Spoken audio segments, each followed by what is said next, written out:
Welcome to the Hidden Wisdom Channel Canada. You're about to unlock another hidden secret, a story that's never been told.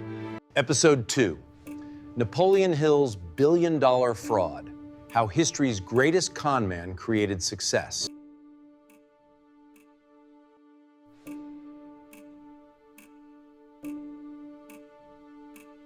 Today, we delve into the story of Napoleon Hill, the man who gave the world the formula for wealth.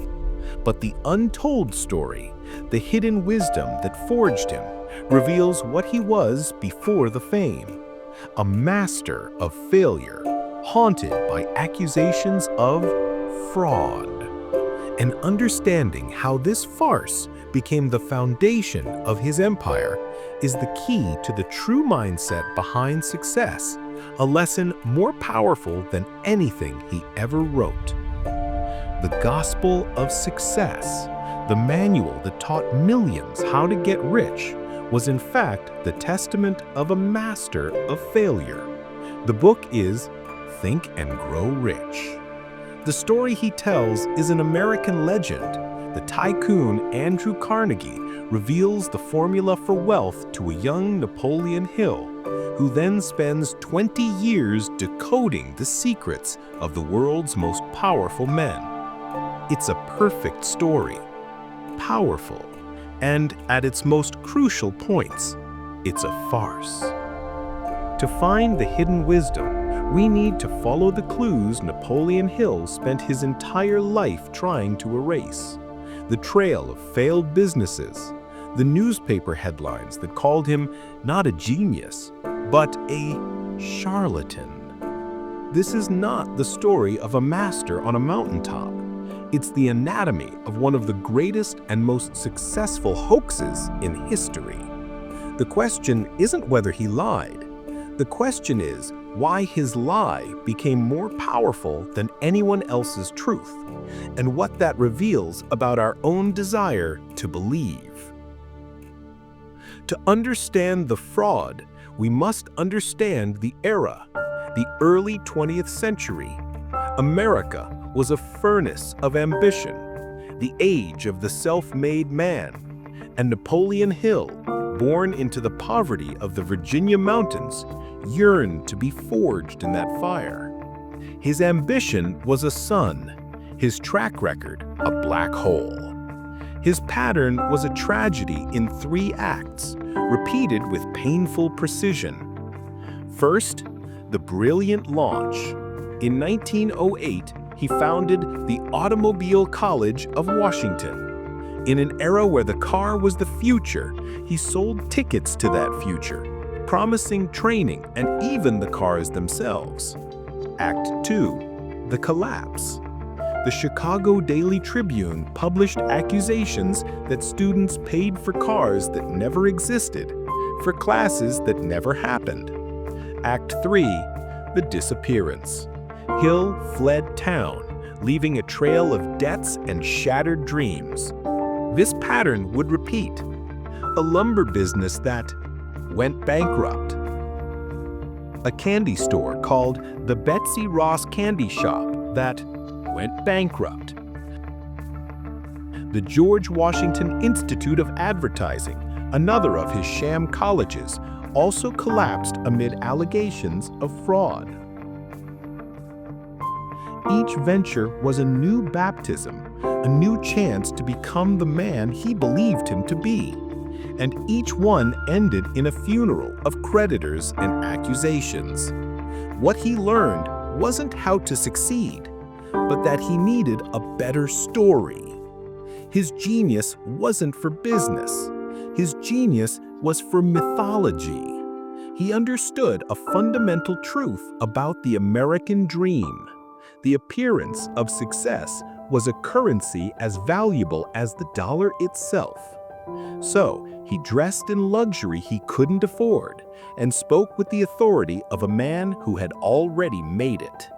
But how do you sustain that performance when reality is a dumpster fire?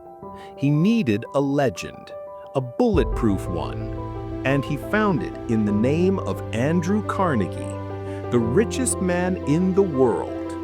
the 20-year mentorship, the interview that changed his life. It was his masterpiece of fiction.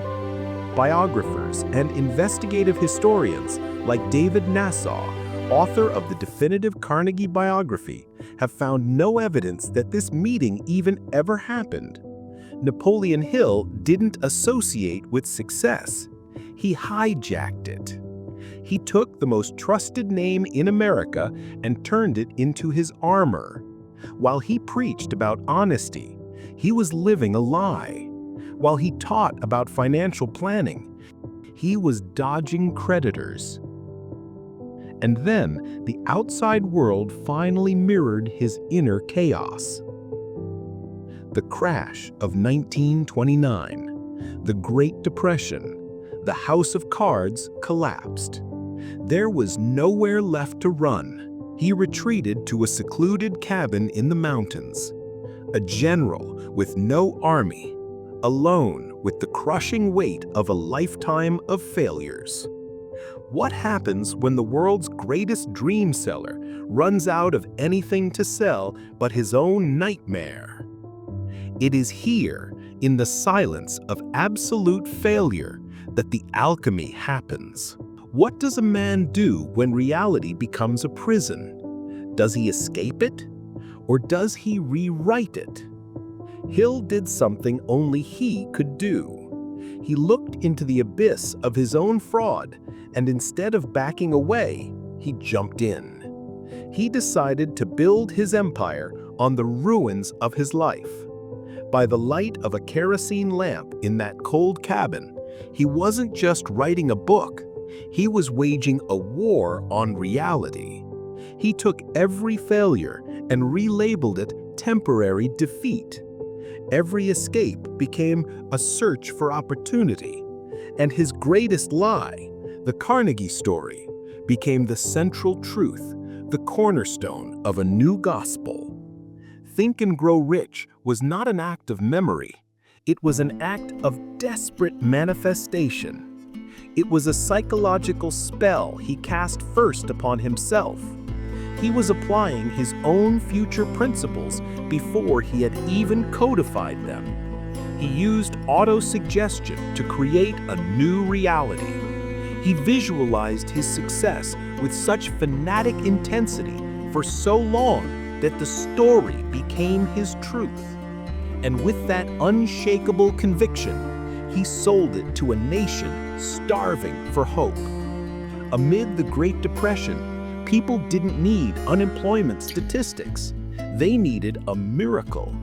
They didn't need sympathy. They needed a plan. And Napoleon Hill, the master illusionist, gave them exactly that.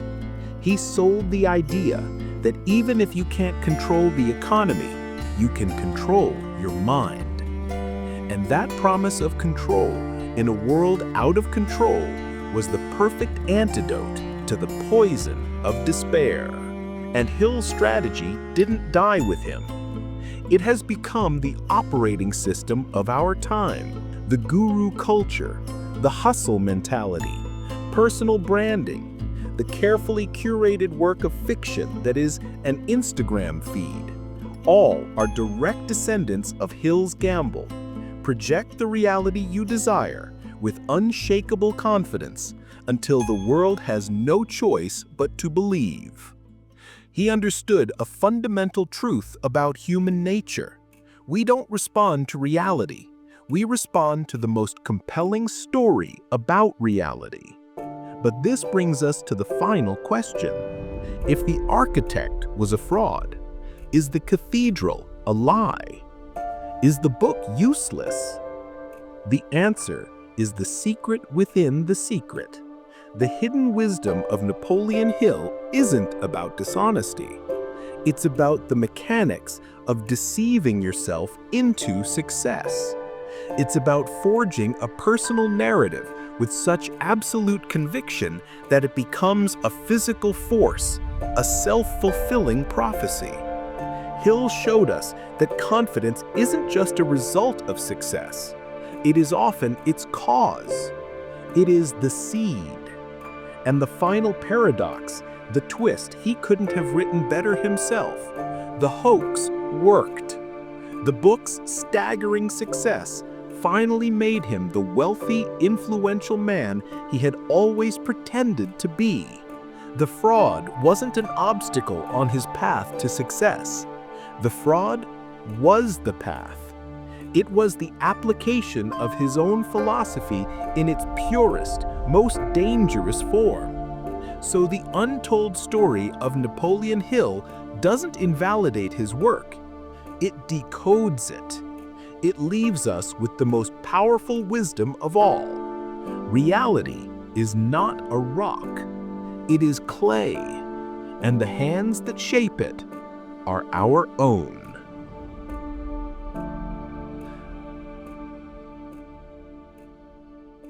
Our episode 2 was incredible. Who could have imagined Napoleon Hill went through a lifetime of fraud and failure before building his empire? Don't forget to like and subscribe to our channel. That's how we keep bringing you new secrets every week.